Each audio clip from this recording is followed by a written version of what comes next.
শুভ সকাল। প্রতিদিনের pre market আপডেটে আপনাদের স্বাগতম। সূচক 17.26 পয়েন্ট বা 0.31% কমে 5,492 পয়েন্টে অবস্থান নিয়েছে।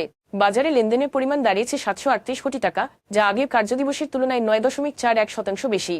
Bangladesh securities and exchange commission BSEC 4টি তালিকাভুক্ত কোম্পানির আর্থিক বিবরণীতে বড় ধরনের অনিয়ম ও আইন লঙ্ঘন প্রকাশ না করায় 6টি অডিট ফার্ম ও তাদের নিরীক্ষকদের তলব করেছে। সোনালী পেপার অ্যান্ড বোর্ড মিলস লিমিটেডের শেয়ার কারসাজিতে জড়িত থাকার অভিযোগে Bangladesh securities and exchange commission BSEC Genex Infosys লিমিটেডের পরিচালনা পর্ষদকে 9,27 লাখ টাকা জরিমানা করেছে। 2025-26 অর্থবছরের প্রথম মাস জুলাইয়ে বাংলাদেশ 245 মিলিয়ন মার্কিন ডলার চলতি হিসাব উদ্বৃত্ত অর্জন করেছে।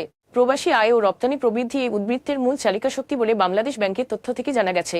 বাংলাদেশ ব্যাংকের তথ্য অনুযায়ী 17 সেপ্টেম্বর পর্যন্ত BPM-6 পদ্ধতিতে দেশের বৈদেশিক মুদ্রার রিজার্ভ দাঁড়িয়েছে 26.08 বিলিয়ন মার্কিন ডলারে, যা আবারও 26 বিলিয়ন ডলার অতিক্রম করেছে।